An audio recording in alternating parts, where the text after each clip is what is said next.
여기서 이제 생각해 볼 문제가 있습니다. 우리가 이제 전형적으로 대량 생산이라고 얘기를 하면은 자동화와 함께 컨베이어를 떠나놓고 생각을 못 해요. 헨리 포드가 그 자동차 공장 만들어가지고 T 모델을 가지고 십몇 년을 울고 먹었는데 이때 가격을 쫙 떨어뜨릴 수 있고 고객을 맞출 수 있던 거는 이런 컨베이어 벨트 쓰던 거였거든요. 자, 이런 환경 속에서 이게 맞춤 주문을 이렇게 충족시켜주는 게 과연 되느냐. 사실은 잘 안 돼요. 이제 되게 만드는 경우들도 있어요. 제가 이제 확인했던 게 뭐 오디오 생산이나 몇 가지는 있었는데 사실 이런 걸로 해결하기 힘듭니다. 왜냐하면은 내가 이번 공종에는 뭘 갖다 써야 되는지도 잘 모르겠고 뭐 빨간색을 써야 되는지 파란색 써야 되는지도 모르고 어떤 건 공종을 건너뛰어야 되는 경우도 있고 그 고객 주문에 맞춰서 다 가야 되는데 이게 이런 표준화된 흐름을 꼭 따라갈 거라고 절대 프라미스를 할 수가 없거든요. 근데 이제 이 와중에서 제가 말씀드린 것처럼 BTO니 맞춤이니 하는 걸 하다 보면은 제일 사람들이 많이 얘기하는 게 이제 공급업체의 유연성. 공급업체가 내가 필요하는 자재를 그때그때마다 그 사이즈나 또는 그 다른 색상으로 공급해 줄 수 있어야 되는데 이게 안 되면은 도무지 안 된다는 거죠. 자동차 업체들이 이제 제일 어려움 겪는 게 이거예요. 그래서 북미나 유럽에 공장이 있다. 근데 주요 부품들은 전부 다 한국이나 좀 이렇게 인건비는 싸고 일 잘하는 나라에서도 만들어진 거를 또 모아가지고 모듈을 만들고 뭐 해가지고 만들어지는 거거든요. 그쪽까지 전파돼가지고 이게 빠르게 움직이기에는 이쪽이 좀 힘들다라는 거죠. 그리고 설비들이 지금까지는 보면 주로 대량 생산형으로 많이 만들어졌어요. 레이아웃도 그렇고. 근데 주문은 껌껌이 이 조그만 거 하나인데 이걸 어떻게 대량 설비로 이걸 돌려요? 그러니까 이런 문제가 있고 업무도 우리가 알고 있는 대부분의 업무 경영 시간에 배우거나 뭐 하실 때 생산관리에서 배우는 뭐 MPS를 만들고 MRP 익스플로전을 하고 뭐 하고 이게 이 환경에 맞아 떨어지겠느냐 이거는 사실은 안 맞습니다.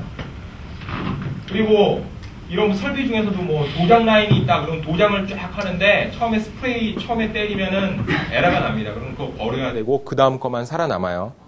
자, 그리고 이런 거는 셋업 체인지 하는데 또 시간과 돈 많이 들어가죠. 이거 도대체 어떻게 할 거냐 이거죠. 사람들은 단순한 일만 계속하는 거 반복하는 걸로 해왔으면은 오늘은 이 일하고 내일은 저 일하고도 당연히 바뀔 뿐만 아니라 작업량도 바뀌겠죠. 오더 들어온 거에 따라서 당장 오늘도 이거 하나 한 거하고 다음 지시는 달라요. 매번 작업해야 되는 게 바뀌어요. 이걸 사람이 어떻게 따라갈까?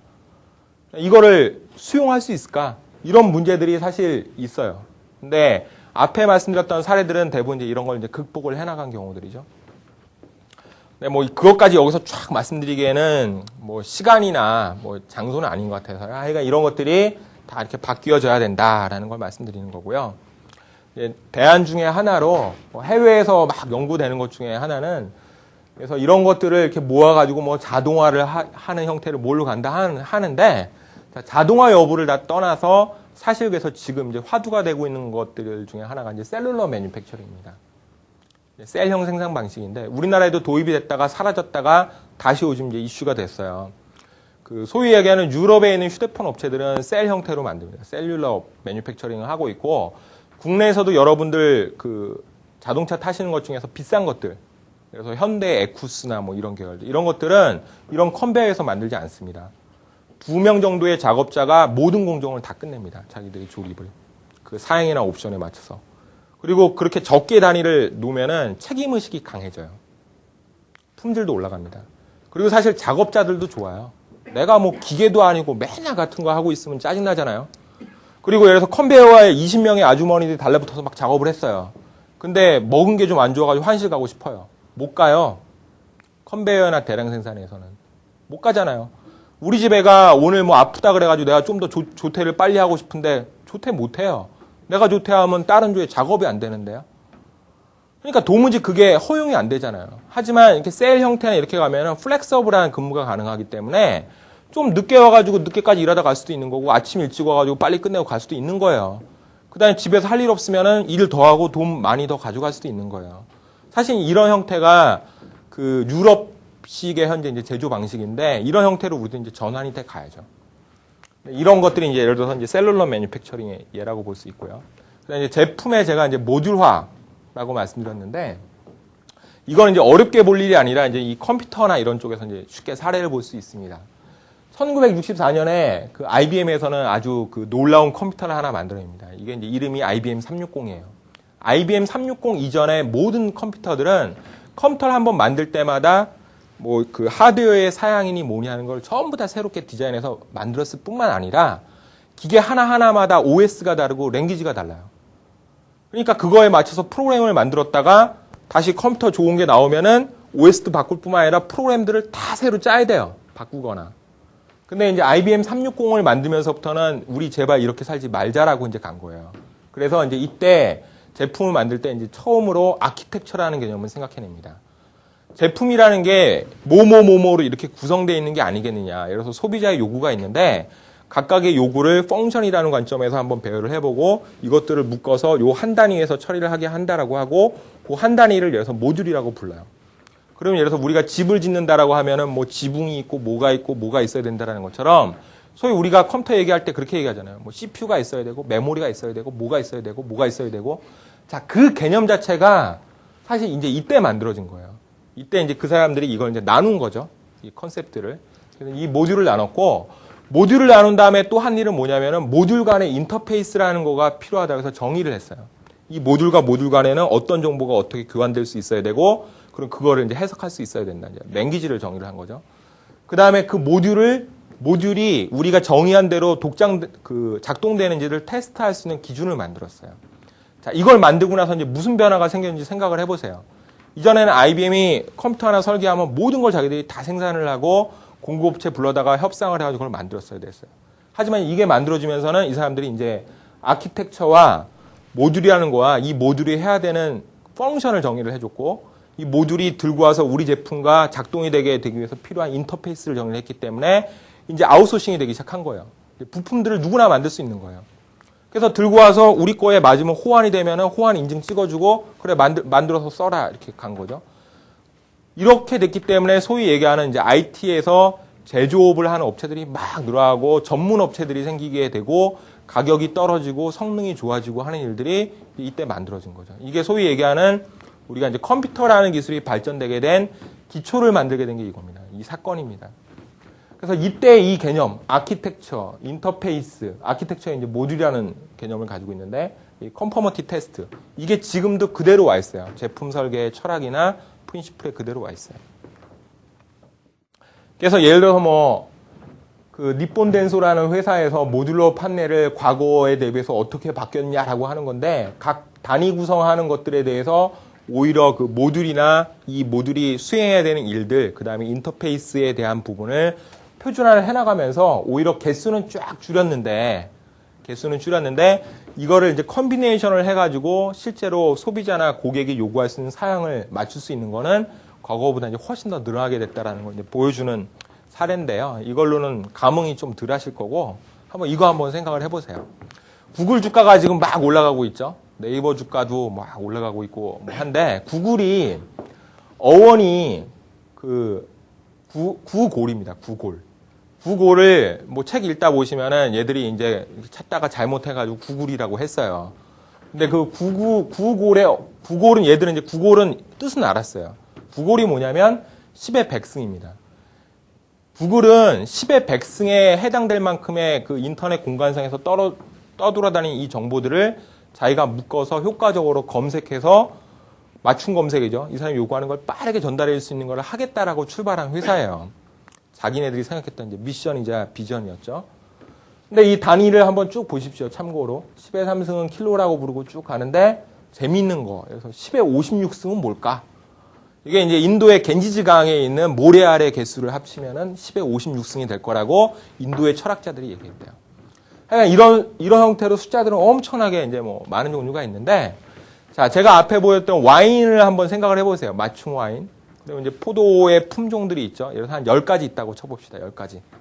그 다음에 그 10가지에 대해서 퍼센트도 10% 단위로만 하여간 첨가할 수 있다고만 한번 그냥 생각을 해보세요. 자, 그럼 10가지에 대해서 10%만 쳐봐도 10의 10승은 나옵니다. 컨비네이션으로 따지면은. 10의 10승이면 얼마냐면 100억이에요. 그러니까 사실 이제 모듈화가 잘 돼 있고 모듈 간의 인터페이스가 잘 돼 있는 전제 하에서 이런 이제 무식한 수식이 이제 적용될 수 있는 건데, 이렇게 해서 만들어낼 수 있는 컨비네이션의 조합의 숫자는 엄청나게 커지거든요. 그래서 앞에서 말씀드린 것처럼 고객 니즈를 뭐 하고 이것도 중요하지만 제품 구조 자체가 모듈화되지 않으면 그거를 할 수가 없어요. 그래서 이제 이런 형태로 이렇게 쭉 가고 있고, 근데 이 모듈이라는 게 또 웃긴 게 있습니다. 우리가 이제 제품을 분류할 때 제품군이라는 게 있고 그 밑에 제품이 있거든요. 그 제품군 간에도 사실 이제 비슷한 게 있고 제품도 사실 좀 비슷해요. 이거를 더 막 이렇게 우리가 효율성을 높인다라고 하면은 모듈보다 큰 개념으로 이제 플랫폼이라는 이야기를 합니다. 그래서 동일한 플랫폼을 사용하게 되면은 프로덕트 패밀리라고 부르는 제품군 간에도 동일한 플랫폼을 사용하면은 훨씬 더 많은 컨비네이션을 적은 돈을 들여서 만들어줄 수 있어요. 플랫폼이 있어야 플랫폼까지는 대량 생산으로 움직이고 그 뒤에 그 위에다 얹히는 거는 맞춤으로 가야 가격이 싸질 수 있는 거죠. 모듈 자체도 싼 거지만 모듈화를 해나가면은 이거에 의해서 이제 소위 얘기하는 이제 저렴한 가격을 이제 만들어낸다는 게 이제 가능해지는 거죠. 그래서 참고로 그 해외에 뭐 그 벤츠나 이런 데 보면은 이렇게 차종들이 있고 그다음에 이제 그 비슷한 유형의 얼라이언스를 맺고 있는 회사들이 있는데 여기가 이제 공통 플랫폼을 쓴다라는 것 자체가 이런 의미예요. 가격을 떨어뜨리면서 그 위에다 베리언스를 쫙 더해가지고 소비자들은 다르게 느끼는데 사실 가격은 쭉 떨어뜨리고 가는 거죠. 자, 그리고 지금까지는 뭐 제가 이런 그 특징까지 이제 이걸 하려면은 뭐뭐 챙겨야 된다라는 것 중에서 아주 기본적인 거 말씀드렸고 뭐 더 디테일한 거 있는데 항목들 많은데 그건 설명 안 드렸습니다. 그래서 지금부터는 이제 잠시 또 이제 화면 보면서 재미있으라고 우리 현재 보통 얘기 많이 하죠. UCC니 뭐니 하는 거. 이런 것들이 사실 앞에서 말씀드렸던 매스 커스터마이제이션하고 그 같이 가고 있는 거예요. 달리 가고 있는 게 아니거든요. 그래서 이제 이 부분하고 제가 이제 한국말로 마땅한 게 없어서 저는 이제 열린 혁신이라고 강의를 하거나 뭐 컨설팅함 용어로 사용해 왔는데 오픈 이노베이션이라는 컨셉이 있습니다. 요거 중에서 이제 아주 일부분 하고 이게 이제 어떻게 접목이 되는지에 대해서 이제 설명을 좀 드리겠습니다. 여기 보세요. 이게 이제 우리 소비자라는 사람들은 공급업체가 생각하는 것만큼 단순한 사람들이 아니에요. 공급업체들은 야, 내가 이거 주면은 얘는 이거를 가격 주고 사가면서 감동을 먹을 거다라고 생각하지만 감동 안 먹습니다, 우리는. 사다 놓으면은 다 뜯어 고쳐요. 이게 이제 우리 소비자의 사례라는 거예요. UCC가 인터넷에 올라가는 뭐 컨텐츠를 내가 뭐 블로그를 한다, 뭐 사진을 찍는다, 동영상을 한다가 UCC의 전부가 아니라는 거예요. 제가 말씀드리고자 하는 거는. 이런 거 이렇게 막 바꾸고 놀잖아요. 이거 자동차 머플러입니다. 이쁘죠? 뭐, 라이터도 이렇게 고치지를 않나. 뭐, 신라면, 이거 농심 다니는 사람인가요? 뭐, 하여간, 껍데기를 이렇게 뭐, 이렇게 튜닝 하기도 하고 해요. 이런 용어들을 우리가 보통 뭐, 튜닝, 리폼 해가지고 이야기를 하는데, 튜닝, 리폼 가지고 인터넷 사이트 한번 들어가 보세요. 엄청나죠? 소비자들은 그렇게 단순한 사람이 아니라, 제가 앞에 말씀드린 것처럼 프로슈머라니까요. 자, 이런 거를 막 하고 있어요. 사실 이런 거를 공급업체들이 보고 정신을 차려야 돼요. 이거를 빨리 맞춰줄 수 있는 방법을 찾든지 하지 않으면은 결국은 뭐 소비자의 반란에 의해서 자기들이 이제 망하게 될 텐데 한번 생각을 해봐야죠. 재미있는 것도 있습니다. 이런 황당무계한 짓을 하는 사람. 자전거인데 앞에 뭐 날아다니는 건가요? 뭐 날개도 있고 뭐 못도 있고 뭐 뒤에 뭐 이상한 것도 붙여놓고 했어요. 저는 이거보다 이제 더 감동 먹은 사례. 야, 재활용을 이렇게 하면 정말 멋있겠다. 컴퓨터입니다. 이거 컴퓨터죠. 데스크탑 컴퓨터에 꼭지 붙여서 맥주 따라 마시는 거죠. 야, 이거 IT 업체들한테 이런 거 갖다 놓으면 사람들 참 좋아하겠다. 뭐 이런 생각도 하긴 되는데 이런 생각을 공급업체들은 못한다 이거죠. 제가 말씀드리고자 하는 건 그거예요. 이런 집에서는 이런 짓을 하다가도 회사에 가서 제품 개발해보라고 그러면 못한다 이거죠. 소비자들, 오히려 고객들, 커스터머라고 하는 사람들이 잘한다 이거죠. 그래서 사실은 그 사람한테 디자인이니 뭐니 상품의 아이디어를 얻는 걸 넘기는 게 오히려 낫다라고 제가 이제 말씀을 드리는 건데 늘 그런 건 아니에요. 예를 들어서 늘 고객 시장 조사를 해가지고 나오는 게 늘 보면은 뭐 맞다라고 얘기하지만 대부분은 뭐 맞다라고 하지만 전혀 틀린 경우도 많습니다. 그래서 일화를 말씀드리면 헨리 포드가 살았던 당시에 시장 조사를 해가지고 이렇게 뛰어난 사람들도 많긴 하지만 내가 뭐 뭘 만들려고 하는데 여러분들이 탈 걸 만들려고 하는데 요구가 뭡니까? 그렇게 얘기했으면은 아마 그 우리 풀 있죠? 말들이 풀 마시잖아요. 풀을 좀 적게 먹으면서 똥도 좀 적게 싸고 좀 빨리 달리고 하는 말을 만들어 주든지 마차를 만들어 달라고 했을 거라고 해요. 그거는 이제 소비자들의 일반적인 기대사항이자 요구죠. 하지만 그거를 단절을 지어버리고 자기는 자동차라는 걸 간 거 아니에요. 엔진을 달아가지고 달리는.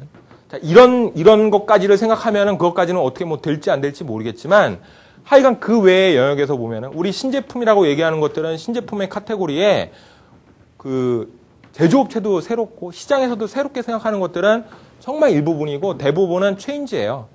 프로덕트 그룹 내에서 제품을 바꿔주든지 원가 절감해 주는 방법을 찾아내든지 하나의 새로운 카테고리 비슷하죠. 뭐 그런 걸 만들어내든지 그게 대부분의 신제품들인데 그런 영역들은 사실 소비자들이 훨씬 더 뛰어난 재능이 있다는 겁니다. 그래서 이제 극단적인 예 중에 하나가 이거예요. 그래서 이제 어르신들한테 이거 설명하면은 참 미치겠다 뭐 이런 얘기를 하세요. 이게 이제 아디칼라라고 하는 제품입니다. 1983년에 나왔다가 잘 팔리다가 다시 이제 최근에 또 팔리고 있는데 이게 이렇게 생긴 사인펜 같이 생긴 걸 줘요. 흰색 신발하고 그러면 이 신발에다가 쭉쭉 물감을 짜가지고 색칠을 하든지 이걸로 그림 그리는 거예요. 소위 얘기하는 이제 DIY 제품이죠. Do it yourself 제품인데 맞춤이잖아요. 83년에 무슨 뭐 인터넷이 있었습니까? 뭐가 있었습니까? 하지만 이제 이런 혁신적인 생각을 가지고 간 거잖아요. 아디다스 같은 회사들은.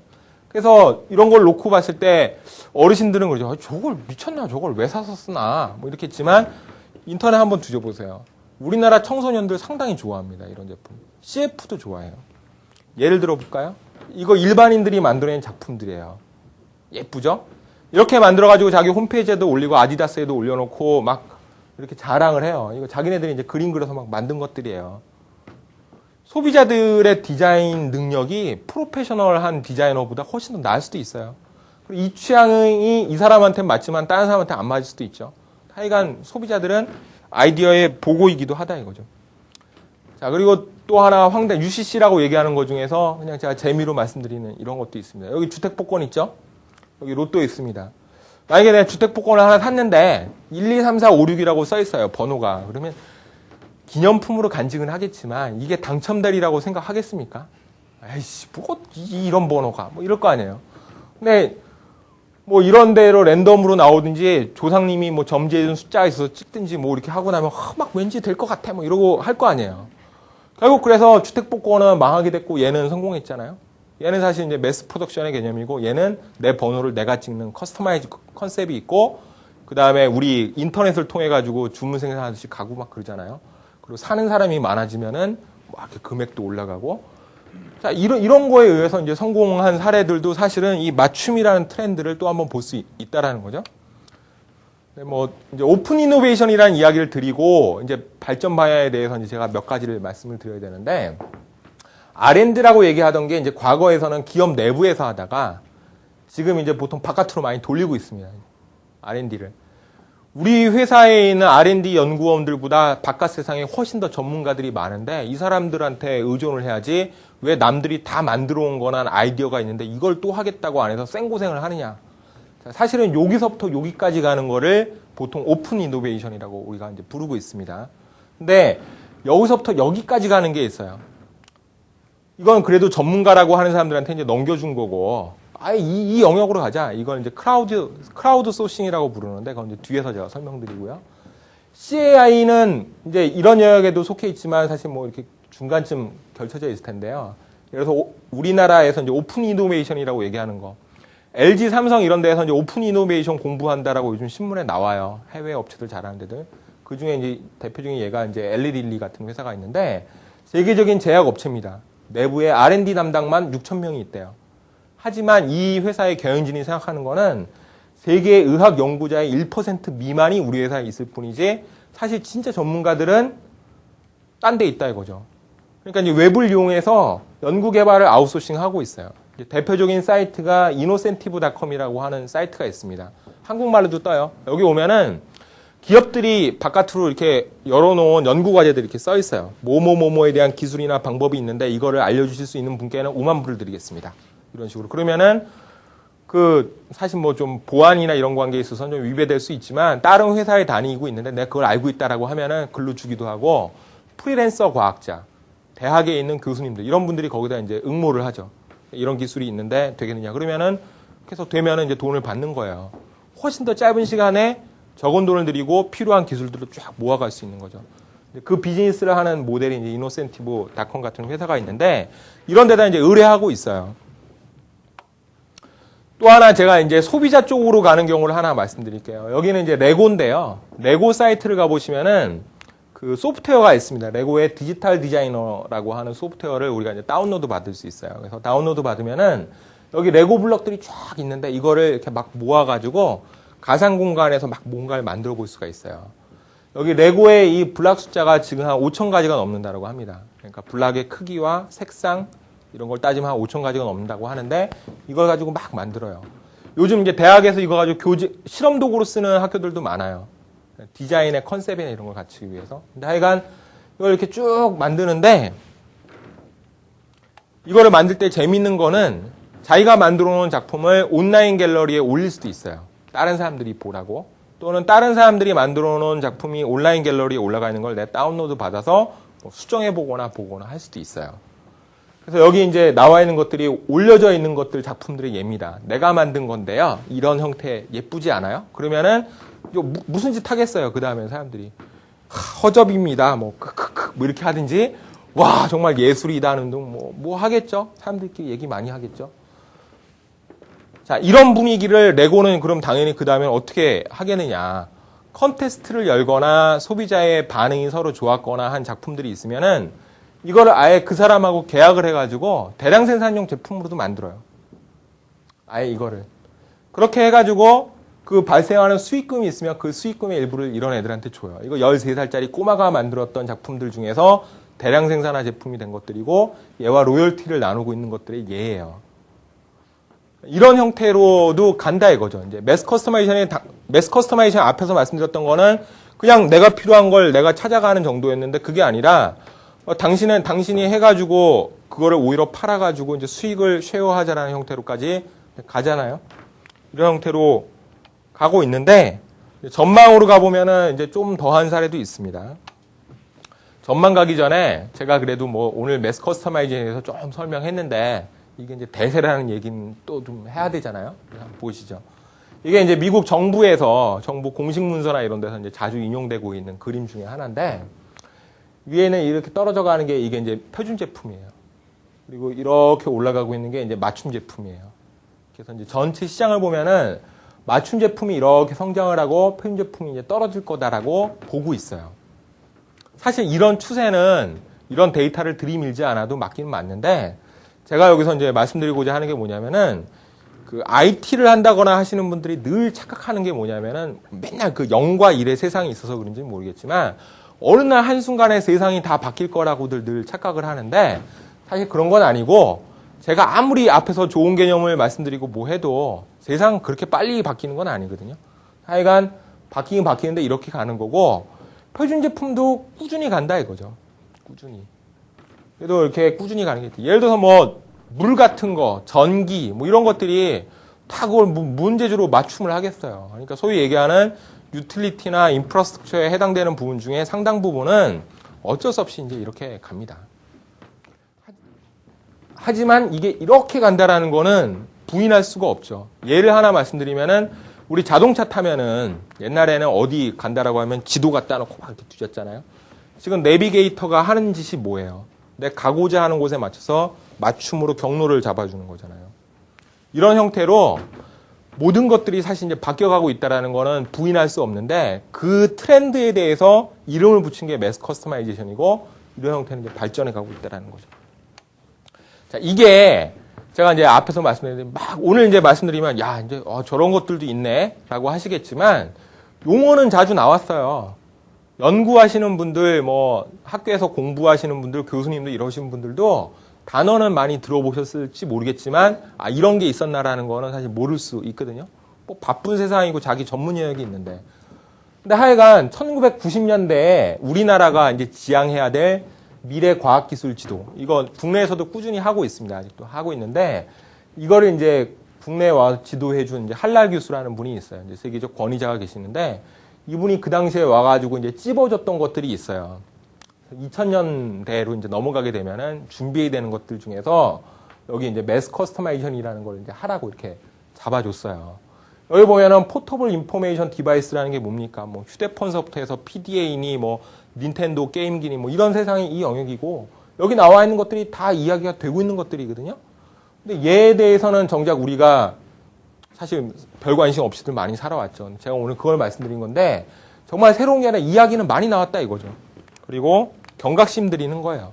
그리고 이제 기술적 측면에서도 뭐 이런 영역이라고 해서 2010년 이후에나 될 거라고 이렇게 봤지만 이게 2010년 이후에 될 게 아니라 지금 이미 현실이 돼가지고 막 쏟아져 나오고 있는 거 아니에요. 여기 보시면은 동시점으로 가고 있는 것들, 뭐 그리디 컴퓨팅, 인텔리전트 인터페이스, B2B, E-가버먼트 뭐 이런 것들이 이미 다 지금 다 하고 있는 것들이에요. 얘도 지금인 거고. 그러니까 우리가 예측했던 것보다 훨씬 더 세상은 하여간 빨리 열리고는 있습니다. 근데 하여간 우리가 이런 건 있었는데 말씀드리고자 하는 거는 뭐 관심이나 우리 내부의 진척이나 이런 거는 참 없어요. 앞에서 제가 해외 사례만 주로 말씀드렸지 국내 사례 별로 말씀을 안 드렸거든요. 있긴 있습니다. 국내에도 제가 알고 있는 사례들 쭉 들어볼 수 있는데 오토바이도 있고 뭐 옷 종류도 있고 몇 가지 있어요. 근데 이렇게 활성화되고 있거나 이렇게 잘 나가고 있지는 못해요. 참고로 이제 기술제가 좋아하시는 분들한테 늘 얘기하는 그림 중에 하나가 그래서 이겁니다. 뭐 유비쿼터스 컴퓨팅 이야기할 때 RFID 이런 거 얘기도 많이 하지만 웨어러블 컴퓨터에 대해서 많이 얘기하죠. 좋다 이거죠. 이런 거 만들려고 하는 건 설마 아니겠죠. 이런 거라고 생각하지는 않을 겁니다. 뭐 미래가. 근데 옷에 대해서 한번 우리 생각을 해보자고요. 옷에 컴퓨터가 달린 걸 좋아할 사람이 누가 있고 무슨 목적일까? 지금 당장 필요한 거는 패션이나 스타일이나 자기 몸에 맞는 핏이나 이런 기본적인 요구가 있고 그 다음에 기술로 서포트 해줄 수 있는 그 다음 요구들이 있는데 왜 맨날 앉아가지고 기술만 따지고 있고 본원적으로 고객이나 소비자가 필요로 하는 니즈에 대해서는 생각을 안 하느냐 이거죠. 그러니까 기술 드리븐이 돼서는 안 되고 기술로 가서는 안 되고 정말 철저하게 고객과 수요에 의해서 드리븐될 수 있도록 그 밑에 필요한 기술을 찾아가는 게 정상이라는 얘기를 드리고자 함이에요. 사실 뭐 경영학부에 계시니까 잘못된 생각을 안 하시겠지만 이렇게 기술 중요하게 생각하고 IT 중요하게 생각하시는 분들이 가장 흔하게 범하는 오류들이 이제 이런 영역에 있는 거고요.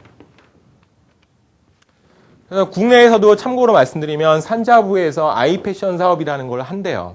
뭐 제가 이 자리에서 이 사업을 뭐 평하거나 뭐 할 생각은 없어요. 아직 뭐 더 구체화돼서 어느 단계에 있는지도 모르고. 하지만 여기 보시면은 소품종 대량 생산 체계를 가지고 있는 이거를 미래에 맞춰서 다품종 소량으로 가겠대요. 이 단어야 뭐 지금도 다품종 소량 생산인데. 근데 하여간 2006년에서 2011년까지 해서 73억 는데요. 그리고 여기 보면은 뭐 3D 스캔을 하고 버추얼 리얼리티를 쓰고 뭐 RFID에 DTP에 이커머스 뭐 이런 걸 다 접목을 해서 간대요. 내용상 보면은 사람이 가면은 여기 뭐 RFID가 들어있는 스마트 카드를 이용해서 전산 시스템에 접속해서 몸을 여기 보면 바디 스캐너라고 부르는 걸로 3D 스캐닝을 하고 이거에 맞춰가지고 스타일이나 뭘 선택해서 옷을 만든 다음에 이렇게 입어보고 좋으면은 그거에 맞춰가지고 뭐 이렇게 제조가 이루어진다라는 거래요. 이거 이미 다 하고 있는 거거든요. 해외로 나가면. 자, 바디 스캐너 제가 여기 앞에서 이거 말씀드렸는데 이거 상용화된 서비스예요, 사실은. 미국에서는. 저 같은 사람이 바디 스캐너가 있는 매장이나 이런 데 가가지고 바디 스캐닝을 합니다. 이제 중요한 옷을 벗고 이렇게 바디 스캐닝을 쫙 한 다음에 제 몸에 있는 치수를 전부 다 담아가지고 RFID 칩에 넣어가지고 카드를 줘요. 그렇게 하면 그거 이제 한 10만 원은 안 되죠. 100불 정도 받는데요. 100불 정도 받는 그거를 하는 사람이 있을까라고 생각하시겠죠? 무진장하게 많았어요. 뭐 월별로 몇만 명 이상씩 그 서비스를 이용한대요. 미국 사람들 생각해 보세요. 미국은 다민족이 섞여 있고 먹는 것도 희한하고 하다 보니까 체형들도 뒤죽박죽이잖아요. 그러니까 자기 몸에 대한 데이터를 들고 있으면은 이런 맞춤 요구들이 훨씬 많아서 그걸 스캐닝을 하기도 하는 거예요. 그리고 이런 맞춤 이런 것들은 이미 뭐 앞에서 보여드린 걸 많이 해요. 저는 이 중에서 이게 싫다라는 거예요. 11년 지금 이거 까마득한 소리인데 또 이상한 거 한다라는 거고 이 기술 중에서도 보면 그 당시 가면 이제 앞으로 가면은 아예 그냥 사라질 것들도 많은데 너무 뒷북치는 거 많이 한다라는 거예요. 제가 이런 소리 하고 다닌 것도 꽤 오래됐는데 산자부랑 안 친해서 그런지는 모르겠습니다. 하여간 뭐 이런 것들이 있긴 있는데 이거보다 훨씬 더 가야 될 영역들이 지금도 많고 많이 해야 된다는 거죠. 기업에 계신 분들이 나라 기다릴 일이 아니고 먼저 가야 되는 거고 이 얘기를 드리는 거고요. 크라우드 소싱에 대해서 이제 조금 말씀을 드리려고 합니다. 이거는 threadless.com이라고 하는 티셔츠 업체가 있는데요. 여기는 이제 소비자가 뭐 옵션을 선택하고 하는 정도가 아니에요. 이런 형태의 다른 예로는 이제 일본 업체 중에 한국에서도 들어와 있는 이제 무지 같은 회사들도 이런 형태를 이제 따라가고 있습니다. 근데 어떤 컨셉이냐고, 어떤 컨셉일까 하는 부분 한번 말씀드릴게요. 여기 이제 팔고 있는 막 제품들이 있어요. 티셔츠들이. 이거 디자인한 것들이 다 소비자입니다. 이 업체에 있는 사람들이 디자인한 거 하나도 없어요. 자, 이제 어떤 원리로 이루어지느냐. 여기 보면은 샵은 구매고요. 여기 파티시페이트라고 되어 있는 부분은 이제 내가 이제 참여하는 거죠, 소비자들이. 참여하는 형태들은 여러 가지가 있는데 내가 옷을 디자인하거나 하면 거기다 올려요. 또는 남들이 만든 거에 대해서 좋다 나쁘다 투표도 할 수 있고 혹시나 이런 제품이 만들어지면 내가 구매하겠다라는 것까지를 이제 약속할 수 있는 것까지가 있어요. 그래서 이 회사는 사람들이 막 올리고 치고받고 뭐 해가지고 뭐 올려놓고 좋다 나쁘다 평가하고 이런 것들을 모아가지고 사람들이 선호하고 그 다음에 기본적으로 만들었을 때 그 돈이 될 만한 형태의 이제 사이즈가 그 주문량 정도가 구성이 되는 것들을 골라가지고 이제 그걸 생산해서 판매하죠. 그리고 이거를 디자인했다거나 하는 사람들한테 이제 돈을 다 주는 거죠. 그러니까 소위 얘기하는 앞에서 선행 개발에 해당되는 영역까지도 이제 소비자한테 다 가 있는 겁니다. 이 회사가 지금 아주 돈을 많이 벌고 있어요. 제가 주문량이나 매출 이런 데이터를 가지고 있는데 돈을 아주 잘 벌고 있습니다. 근데 뭐 이 회사 같은 경우에 이런 유형으로 가는 거를 이제 저희들이 이제 크라우드 소싱이라고 이제 명칭을 붙이고 있고요. 여기 나와 있는 것처럼 뭐 심지어는 모델 하는 것까지도 자기들이 해요. 소비자가 만들어가지고 지가 디자인하고 뭐 한 것까지 한 다음에 이건 이제 실제로 이제 선택된 제품이다. 제품이 돼서 만들어지면은 그걸 입고 막 자랑스러워 하는 것도 자기 스스로 하기도 해요. 그래서 앞에 보시는 것처럼 이런 희한한 디자인들도 있고 한데 뭐 이렇게 해가지고 운영되는데 제가 이게 혼란스러워 보이실지도 몰라요. 근데 제가 이걸 왜 말씀드리냐면은 우리가 이제 이비즈니스 할 때 옛날 유행했던 이제 온라인 쇼핑 한번 생각을 해보면은 자, 제품 만들어가지고 내 거를 갖다 놓고 온라인 샵 만들어가지고 팔면은 팔리겠지라고 해서 갔어요. 물론 잘 팔리기도 하고 안 된 데도 있습니다. 근데 사실 이비즈니스 전자상거래에서 정말 충격적인 사건은 온라인몰이 그쪽 영역에서 만들어진 게 아니라 소위 얘기하는 장터 중에서 옥션, 이베이 같은 거예요. 우리가 생각하지 못했던 오픈마켓이라는 개념이 통할 수 있다는 게 증명되고 이게 활성화가 되고 이게 지금 기존의 온라인몰들을 거의 다 죽여가고 있거든요.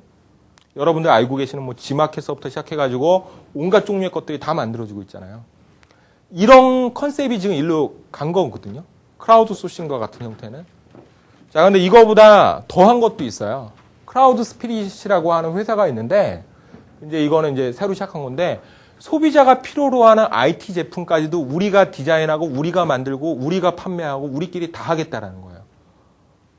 이 전체를 전부 다 그냥 자기들이 맞춰보겠다라는 겁니다. 그래서 예를 들어서 여기 나와 있는 것처럼 고객도 우리고 우리 내부에 모이는 사람들끼리 해서 알아서 생산도 하고 파트너도 우리가 자꾸 다 한다라는 거죠. 그래서 우리가 필요한 거를 컨셉을 찾고 뭐 하는 것도 하고 그래서 우리가 만들고자 하는 거에 대해서 우리 커뮤니티에 있는 사람들이 투표해서 그래 이런 게 필요하다라고 하면은 그런 걸 그럼 구체적으로 디자인하고 생산해보자라는 것까지도 가는 거고 그래서 우리끼리 다 해가지고 뭐 생산도 해보자라고 하고 프로토타입도 만들어서 우리끼리 테스트도 해보고 뭐 해가지고 우리가 사보기도 하고 남은 게 있으면 남들한테 팔기도 해보자라는 거예요.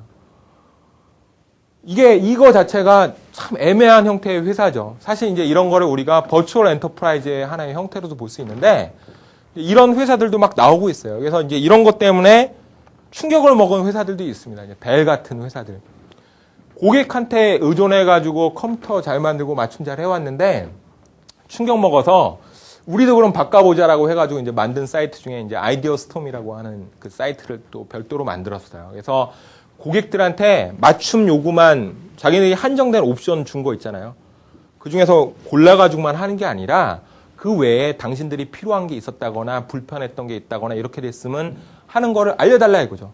그럼 그걸로 우리가 제품 만들겠다 이거죠. 좋은 게 있으면. 그리고 쉐어하겠다 이거죠. 남으면. 그런 형태로 만들어 놓은 이런 것들도 막 하고 있습니다. 이런 형태가 이제 제가 앞에서 말씀드렸던 매스 커스터마이제이션이라는 형태가 오픈 이노베이션하고도 접목되고 있고 UCC하고도 접목되면서 가고 있는 방향 중에 이제 하나로 크라우드 소싱이라는 걸 제가 말씀드린 거죠. 제가 이제 뭐 정리를 하면서 말씀드린다라고 하면은 세상에 정말 평균적인 고객이라는 게 존재할까? 그러니까 우리는 이렇게 있으면은 뭐 그 한 세그먼트를 뭐 경영하시는 분들이나 마케팅 좋아하시죠. 저도 세그먼트 좋아하는데 회사에 막 분류를 해놓고 이 안에선 공통적일 거라고 가정하고 들어가요. 그리고 그 중에서도 뭐 이렇게 특성 공통을 찾아내고 뭐 해가지고 보면은 딱 평균에 들어가는 뭔가가 나옵니다. 이걸로 요 근방에 있는 사람들의 요거는 대략 맞춰줄 수 있을지는 몰라도 그 세그먼트 내에서도 떨어져 나가가지고 이거에 대해서 가치를 못 느끼는 사람들은 훨씬 더 많을 수 있거든요. 사실 평균적인 고객이라는 거는 세상에는 존재하지 않는다라는 거죠. 기업이건 개인이건 뭐 누구건 간에. 그래서 과거에는 우리 흔히 하는 얘기 중에 뭐 선택과 집중해가지고 80대 20의 법칙으로 야 여기 이 시장 버려 이거만이야 라고 해가지고 돌격 앞으로라고 해서 갔지만 도대체 이 안에서도 이런 일들이 이루어지고 있는데 사람들이 요즘 신경 쓰고 있는 건 뭐냐면은 이 영역에서 돈 나올 수 있다라고 해가지고 온라인 영역에서 롱테일 법칙 이런 거 얘기하잖아요. 이게 매스 커스터마이제이션도 마찬가지예요. 이런 영역에서 돈 나올 수 있다라는 걸 보여준 거예요. 어떻게 보여줬느냐? 개별 고객의 니즈라는 거를 구하는데 옛날엔 돈이 많이 들어가다 보니 포기를 해버렸는데 인터넷이나 정보 시스템이 있어서 개별 고객의 요구를 쉽게 알아낼 수 있으니 이제 이 영역에 대해서도 우리가 해볼 수 있다라는 거잖아요. 제품의 생산이나 이런 부분도 BTO로 가고 모듈러로 가면은 가능하다 이거 아니에요. 그래서 이 전체 영역에 대해서 커스터마이제이션을 해가지고 서비스를 한다라는 컨셉으로 간다라는 거죠. 정리는 한번 드렸습니다. 이제 보시면은 매스 커스터마이제이션이라고 말씀드렸는데 저는 우리나라 문화를 사랑하고 또 우리나라 문화 속에서 배울 게 많다라고 생각해요. 우리나라가 대량 생산의 시대도 사실 열었고 예를 들어서 대표적인 예가 최초의 금속 활자, 목판 인쇄 이런 거 우리가 만들었던 것도 우리가 대량 생산 시대를 열었어요. 맞춤도 마찬가지로 우리나라의 다양한 문화, 그 먹거리들, 문화 작품들 이런 걸 보면은 이 안에도 다 있어요. 그래서 김홍도 선생님의 우리나라 유명한 화가죠. 이분에 대해서 씨름도 같은 거 보면 우리 이제 씨름하고 있는 모습 이런 거 뭐 학교 다닐 때부터 많이 봤죠. 그거는 대량 생산된 제품이에요. 김홍도 선생님들이 서민을 위해서 만들어준 거예요. 빠르게. 그 외에도 왕이나 뭐 귀족이나 뭐 양반들을 위해서 만든 또 아주 정밀하게 그린 맞춤 제품들도 있어요. 맞춤 그림들도. 예술에도.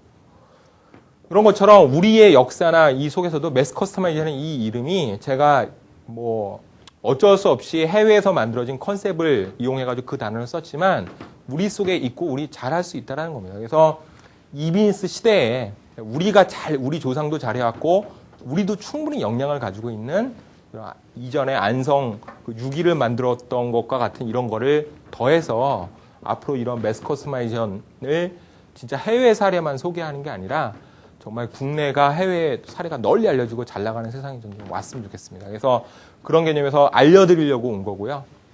뭐 부족한 시간이었지만 최소한 개념과 가치에 대해서는 인정해 주시리라고 믿고 여기서 이제 강의는 마치도록 하겠습니다. 감사합니다.